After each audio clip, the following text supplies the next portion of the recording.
अपने घर से दूर आज मैं पहुंचा हूं गोरखपुर, जुटाने जानकारियां भरपूर, क्योंकि मेरा आपसे वादा है कि बिजनेस में आने वाले अड़चनों से रखूंगा आपको दूर। मेरे दोस्तों नमस्कार, मैं ललन कुमार और आप देख रहे हैं कैरियर यूट्यूब चैनल। बहुत स्वागत है सर आपके मेरे चैनल पर। आपका स्वागत है सर। जो है सर आप अपना शुभ नाम और इस जगह का पता बताएं। सर मेरा नाम रिंकू जी है, ग्राम डेवडी। सर आपका ये फार्म काफ़ी बड़ा एरिया में दिख रहा है, तो ये कितना बड़ा एरिया होगा? ये सर 20,000 स्क्वायर फीट में 20,000 कवर जी। जिसमें आप मछली भी, मुर्गी भी और बकरी भी किए हुए हैं। तो बकरियों की संख्या कितना है अभी आपके फार्म? 140 करीब। 140। और कितने से सर शुरू किए थे? ये सर हमारे पास 90-95 करीब आए थे।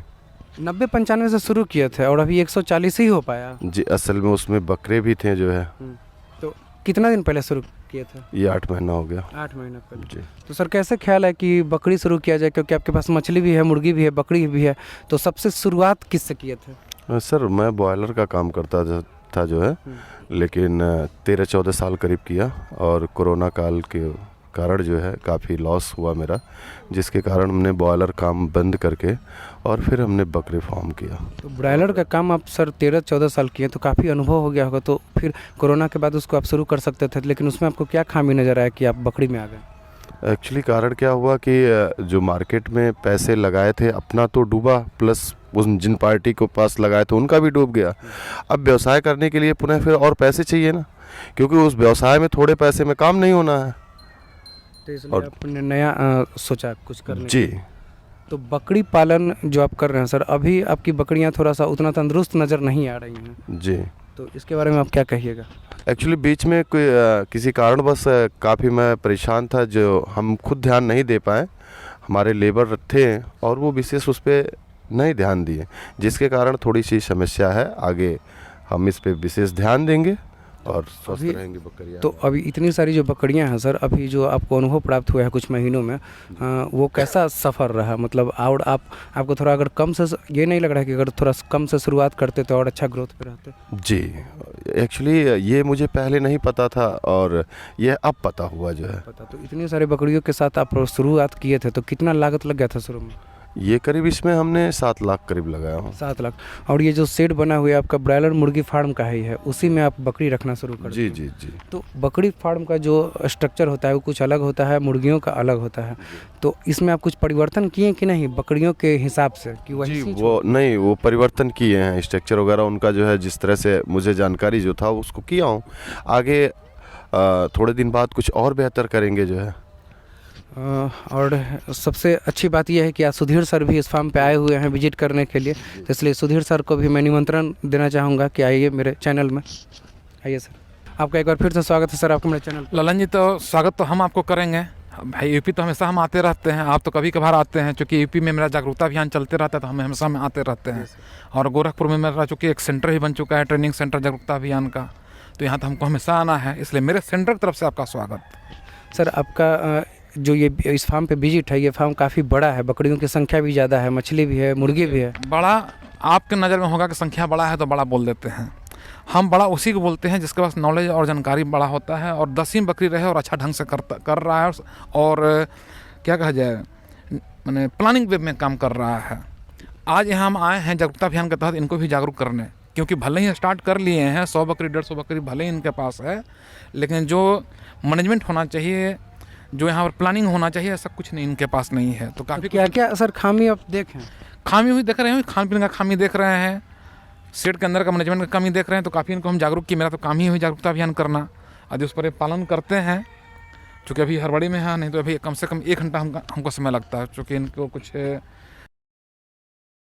इमरजेंसी इनको जाना है। तो आज जो भी हो सका कम समय में बताए, फिर अगला ट्रिप में आएंगे, फिर इनसे मिलेंगे। और सर इन्होंने, क्योंकि देखिए पूंजी काफ़ी ज़्यादा लगा चुके हैं, और ये टूट गए, बुरा नहीं मानिएगा थोड़ा देर के लिए, तो इनके देखा देखी 10 किसान और टूट जाएगा, करे वो तो सफल नहीं हो पाया तो बेकार है। तो बकरी पालन हमेशा सफल है, बकरी में कमी नहीं होता है, सफल और असफल आदमी होते हैं, इसलिए इनको सफल करवाना। चूँकि बगल में मेरा सेंटर है, मेरा कर्तव्य बनता है। और सर जैसा कि सर ने बकरी पालन शुरू किया है कुछ ही महीना पहले और अभी जाड़ा आ गया, तो कहा जाता है कि बकरियां जो ध्यान रहे कि गाभिन हो तो वो बच्चा जाड़ा में ना दे, क्योंकि जाड़ा में बच्चे का पालन पोषण करना मुश्किल होता है किसानों के लिए। तो इनकी बकरियां ज़्यादातर अभी गाभिन होंगे, तो अभी आप कैसे इनको सलाह दिए हैं कि अपने बच्चों का पालन पोषण करें? देखिए, जाड़ा में मेन समस्या आता है बच्चा को कैसे, यदि इम्यून पावर बच्चा का तगड़ा रहे, यदि बच्चा का इम्यून पावर तगड़ा रहे तो समस्या आने का चांस बहुत ही कम रहता है। या शेड का आपका मैनेजमेंट अच्छा रहे, टेम्परेचर मेंटेन रहे तो बहुत अच्छा रहता है। तो इम्यून पावर बढ़ाने के लिए बच्चा को सफिशिएंट दूध मिलना चाहिए। तो सर बच्चा का जो इम्यून पावर होता है वो क्या बच्चा दुनिया में आने से पहले ही उनका इम्यून पावर बढ़ाना चाहिए? होता क्या है, जाड़ा में यदि आप बकरी को संतुलित डाइट नहीं दे रहे हैं, जाड़ा में उसको एक्स्ट्रा डाइट देना होता है जो गर्मी में दे रहे हैं उसके अपेक्षा। यदि आप नहीं दीजिएगा और गर्भवती है तो बच्चा पेट से ही कुपोषित हो जाएगा, बाहर भी आएगा तो और कुपोषित का दूध नहीं रहेगा। इसलिए जाड़ा में उसको एक्स्ट्रा डाइट देना शुरू कर दीजिए ताकि ठंड से भी लड़ सके और बच्चा पेट में है उस वक्त भी उसका विकास अच्छा हो। बाहर बच्चा आया तो उसके माँ में दूध भी रहे तो बच्चा का पेट भरेगा और उसका इम्यून पावर तगड़ा रहेगा, तो बीमार होने का चांस कम रहेगा। साथ ही साथ शेड का मैनेजमेंट भी अच्छा ऐसा रहे कि डायरेक्ट ठंडा हवा का झोंका न पहुँचे उसके पास, और टेम्परेचर कोशिश करना चाहिए कि 18-20 से ऊपर रहे। एक रूम थर्मामीटर लगा लीजिए। अगर सर जाड़ा में पर्याप्त भोजन ना दिया जाए तो देखा जाता है कि दूध की कमी आ जाती है। बिल्कुल तो वो क्यों होता है? देखिए, होता क्या है कि बकरी को ठंड से लड़ने में काफ़ी एनर्जी लगाना पड़ता है। आप खाना दे रहे हैं गर्मी वाला सीजन वाला, तो उसका एनर्जी तो लग रहा है, ठंड से लड़ने में ज़्यादा लग जाएगा तो बॉडी के विकास में तो लगेगा नहीं, इसलिए दुबली होने लगती है। यदि और ज़्यादा एनर्जी की जरूरत है, आप उतना दे नहीं रहे हैं तो अपना चर्बी गलाना शुरू कर देती है तो पतली होने लगती है, दूध भी कम हो जाता है। इसी वजह से कुपोषण का शिकार हो जाता है। हाँ, दूध भी कम हो जाता है। जितना बकरी ही नहीं, जो गाय वाले व्यूअर होंगे ना उनको भी ऐसा आभास होगा कि दूध जाड़ा में कम हो गया है। तो आप क्या कीजिए कि एक्स्ट्रा डाइट दीजिए और टेम्परेचर को मेंटेन कीजिए तो दूध कम नहीं होगा। और सर इन्होंने मुर्गी फार्म को ही बकरी फार्म का रूप दिया है, तो इस बकरी फार्म को और क्या मरम्मत करना चाहिए इनको? नहीं, देखिए, मुर्गी फार्म को आराम से बकरी फार्म में कर सकते हैं, मरम्मत कुछ नहीं करना है, बस मैनेजमेंट पर्दा वर्दा गिरा कर टेम्परेचर को मेंटेन करना है, आराम से इनका फार्मिंग सफल हो जाएगा। कोई बहुत बड़ा चीज़ नहीं है और स्पेस इनके पास बहुत ज़्यादा है। ठीक है सर, इनकी जो बकरियां हैं ये ब्लैक बंगाल है, क्रॉस ब्लैक बंगाल है। सर थोड़ा क्रॉस ब्लैक बंगाल जो होता है उसके बारे में थोड़ा जानकारी दें, क्योंकि ब्लैक बंगाल को तो किसी भी ब्रीडर से क्रॉस कराया जा सकता है, तो सबसे बेहतर रिजल्ट किस ब्रीडर से कराने पे देखने को मिलेगा? देखिए, सबसे बेहतर से मतलब नहीं है। बकरी का हाइट, जैसे क्रॉस ब्रीडिंग कोई कराना चाह रहे हैं उस पर हम बोल रहे हैं, बकरी का हाइट किस रेस में है उसे हल्का सा ऊँचा वाला में ब्रीडर रहना चाहिए, तब कोई दिक्कत नहीं होता। जैसे कि मान लीजिए कोई नया है, ब्लैक बंगाल की बकरी है, बर्बरी का ब्रीडर रख लें, कोई दिक्कत नहीं होगा। लेकिन अच्छा हाइट वाले ब्लैक बंगाल यदि हैं या क्रॉस ब्लैक बंगाल ही अच्छा हाइट में है तो सिरोही भी चलेगा, तोतापुरी भी चलेगा। सर कहीं अनुभवहीन लोग नया में बर्बरी से ही कराएं। सर किसी फार्म पे ब्लैक बंगाल का ही ब्रीडर रखने को देखने को मिला है, तो उसके बारे में आप क्या कहिए? तो देखने को मिला है, उनकी इच्छा है और क्रॉस ब्रीडिंग नहीं कराएंगे, वो रखे हुए हैं। तो वो मतलब सही फार्म ग्रोथ करेगा? क्यों नहीं? यदि ब्लैक बंगाल जो ब्रीडर है उसकी माँ का हिस्ट्री पता कीजिए। अब हिस्ट्री आपको पता है कि उसकी माँ दुधारू यदि थी तो ठीक है, इसका भी हाइट अच्छा है तो ठीक है, हाइट अच्छा है, इसका भी बच्चा अच्छा हाइट वाला आएगा। यदि इसकी माँ दुधारू थी, इससे उत्पन्न जो बच्चा होगा वो भी दुधारू रहेगा। तो आप खरीदते समय वो सब इसके माँ का हिस्ट्री पता कीजिए, लेकिन प्रैक्टिकली इतना हो नहीं पाता है। लेकिन यदि हो जा रहा है तो अच्छा है, कीजिए, क्योंकि जितना मैटिंग पावर ब्लैक बंगाल में है उतना मैटिंग पावर यानी क्रॉस करने की क्षमता किसी ब्रीड में नहीं है। सेकंड पोजीशन आता है मैटिंग कैपेसिटी में बर्बरी का आता है, समझ गए? तो क्या ब्लैक बंगाल बर्बरी का जगह ले सकती है? ब्लैक बंगाल दोनों का अपना अपना अलग अलग गुण है ना, जगह कैसे ले लेगा जी?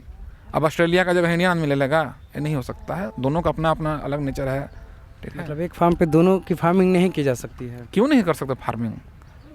वो बकरी वो कर सकते हैं, उसमें दिक्कत नहीं है। हम ब्रीडर की बात कर रहे हैं। बर्बरी में जो दूध है वो ब्लैक बंगाल में कभी नहीं रहेगा।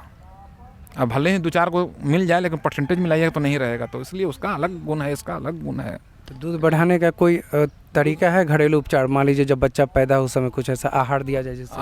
यदि आहार ऐसा कुछ नहीं रहता कि आहार दीजिएगा तो दूध खूब देने लगेगी। हाँ, यदि कम दे रही है, कुपोषित है, तो संतुलित डाइट दीजिए ताकि अपना क्षमता के बराबर ही दूध देगी। ऐसा नहीं है कि ब्लैक बंगाल की बकरी है कुछ खाना खिला दीजिए तो दूध बढ़ जाएगा। जब ऐसा बात रहता तो खाली आहार खिला के बकरी से हम उसको गाय के बराबर दूध गार लेते हैं, ऐसा कुछ भी नहीं है। उस भ्रम में न रहें कि हम ये खिला देंगे तो दूध खूब बढ़ जाएगा। जब खूब बढ़ जाएगा तो ब्लैक बंगाल बकरी से हम गाय के बराबर दूध दूध लेंगे। क्या जरूरत है गाय खरीदे के। कुछ लोग एक आध को ऐसा भी लोग पूछ देते हैं कि सर कोई ऐसा डाइट है कि बकरी को हम खिलाएं तो वजन खूब तेज़ी से बढ़ते चला जाए। ऐसा भी क्वेश्चन लोग पूछते हैं। तो ऐसा कोई डाइट नहीं है। बकरी हमेशा बकरी ही रहेगी। हाँ ये होगा, खिलाइएगा 2 kg 4 kg 5 kg वजन ज़्यादा बढ़ेगा, लेकिन उस वजन की तुलना में जो ज़्यादा बढ़ रहा है खाना कॉस्टिंग ज़्यादा गिरता है। ऐसा कभी नहीं होगा कि ब्लैक बंगाल को खूब खिला दीजिए, बरौरी खूब खिला दीजिए तो वो हाथी बन जाएगा। ऐसा कभी नहीं होगा। सबका एक कैपेसिटी होता है, उस कैपेसिटी तक ही जाएगा। थोड़ा सा 19-20 रहेगा। सर इनका जो आप फार्म देखें कि बकरियों की थोड़ा जो स्वास्थ्य है वो कमज़ोर है। इतना सारा इनके पास बकरी है तो ये सुनने के बाद ये थोड़ा नर्वस हो जाएंगे कि कैसे फिर इनको ट्रैक पे लाया जाए। तो किसानों को क्या नर्वस होना चाहिए, कैसे उनको फिर धीरे धीरे ट्रैक पे लाया जाए? नर्वस वही होते हैं जिनके पास सोचने की क्षमता नहीं होता है। और समस्या आ रहा है तो उस पर नर्वस नहीं हुई, सोचिए कैसा क्यों हो रहा है। जो जानकार आदमी उससे जानकारी लीजिए। कोई अनुभव वाला आदमी है उससे जाकर पूछिए कि हम क्या करें कि समस्या से हम निपटें। नर्वस क्यों हो रहे हैं? नर्वस हो रहे हैं इसके बाद आप सोचने की क्षमता नहीं है। हो सकता है कुछ लोग मेरा बात को बुरा ही माने, लेकिन हम भाई इस स्टाइल में बोलते हैं। सर आपको जानकारी देने के लिए आपको भी धन्यवाद। सुधीर सर आपको भी बहुत बहुत धन्यवाद।